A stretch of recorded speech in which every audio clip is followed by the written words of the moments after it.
ओम नमः शिवाय। हर हर महादेव। जय शिव शंभू। क्या कारण है कि आपके जीवन में इतने दुख खत्म होने का नाम नहीं लेते?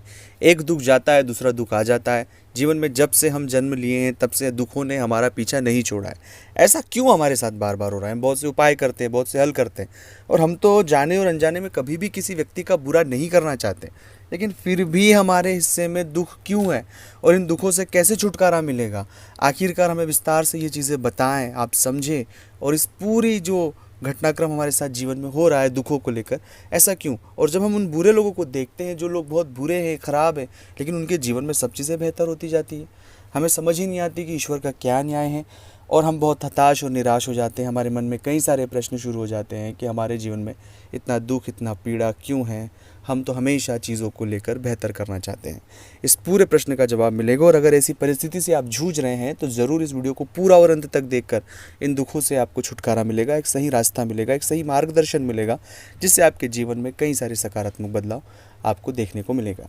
आप सभी से निवेदन है कि चैनल को सब्सक्राइब नहीं किया तो प्लीज़ करें। कमेंट्स में भोलेनाथ का नाम लिखें। चाहते हैं अपनी कुंडली का विश्लेषण हमसे करवाना, स्क्रीन पर नंबर चल रहे हैं, आप आएँ, व्हाट्सएप पर अपॉइंटमेंट लेकर बात करें। उसका फीस शुल्क लागू है। दोस्तों, सबसे पहली बात है कि अगर आपके जीवन में बहुत दिनों से आप दुख हैं, हताश है, उसके पीछे एक मूल रीज़न होते हैं प्रारब्ध के कर्म की। इस जन्म में तो हमने कुछ ऐसे कर्म नहीं किए हैं जिससे हमें दुख आए, लेकिन बीते जो हमारे जन्म है उनमें ऐसे कुछ कर्म हैं हमारे, जिस कर्मों का फल हमें वर्तमान में मिल रहा है। तो इसलिए उस कर्म का जो पश्चाताप है वो हर एक व्यक्ति को करना होगा, चाहे मैं हूँ, आप हो, कोई भी हो। लेकिन उस कर्म के पश्चाताप में और जो उस कर्म के भाव हैं उसमें हमें इस तरह का भाव नहीं रखना है कि सब चीज़ें खराब चल रही है, सब चीज़ें बेकार होगी। इस तरह का भाव मन में कुछ भी नहीं रखना है, क्योंकि यह वर्तमान को ख़राब करता है। यह आने वाले समय में इस जन्म में जो किए जाने वाले हमारे अच्छे कर्म हैं, हम उन कर्मों को ख़राब कर रहे हैं। इसलिए उन सभी हालातों को एक सकारात्मकता में लेते हुए, उन हालातों से जूझते हुए हमें धीरे धीरे आगे बढ़ना है। हमारे मन में कोई भी नकारात्मकता नहीं रखना है, हमें नेगेटिव नहीं होना है, तनाव में नहीं जाना है। हमें उन हालातों को फेस करना है।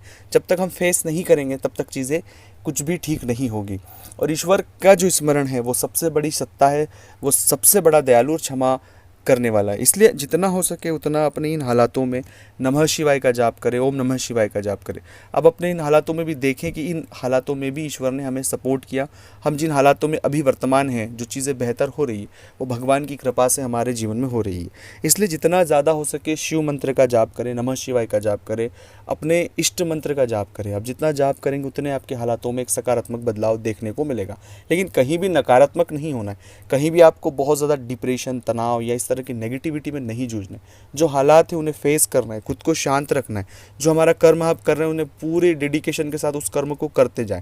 धीरे धीरे धीरे जैसे ही वक्त बीतेगा और आप इन हालातों से बाहर हमेशा के लिए आ जाएंगे। लेकिन वर्तमान अगर आप अपनी परिस्थितियों में आप विचलित होंगे, आप अपने मन को भ्रमित करेंगे, आप बहुत परेशान होंगे, हताश होंगे, निराश होंगे, तो एक गलत डिसीजन आपके जीवन को पूरा बदल सकता है। तो इसलिए मेरा निवेदन है कि ऐसे हालातों में नमः शिवाय का जाप करें, खुद को धैर्य रखें, अपने हालातों को बहुत डीप ऑब्जर्वेशन करें कि कहाँ सही है, क्या गलत है। जितना हो सके कम बोले, कम बोलने की कोशिश करें, चीज़ों को समझने की कोशिश करें। अपने बुरे हालात हर एक व्यक्ति के सामने व्यक्त नहीं करें। जो भी चीज़ों के लिए एक जो नया रास्ता है उस रास्ते की तरफ आप जाएँ। इस तरह की जब कोशिश आप सकारात्मक करेंगे, ईश्वर आपका साथ देगा, और धीरे धीरे धीरे जो भी दुख आपके जीवन में चल रहा है आप उससे बहुत कम समय में बाहर निकल आएंगे। अपने अंदर, अपने आसपास, अपने घर के आसपास जो भी शिवालय हो, 2 वक्त शिवालय ज़रूर जाएं। ओम नमः शिवाय का जाप जितना हो सके उतना जाप करें। आपके जीवन में बहुत कम समय में वो बदलाव देखने को मिलेगा जिसके बारे में आपने कभी सोचा नहीं होगा। तो अगर ये वीडियो अच्छा लगा तो लाइक करना, शेयर करना, कमेंट्स करना। मिलते हैं अगले वीडियो में। ओम नमः शिवाय।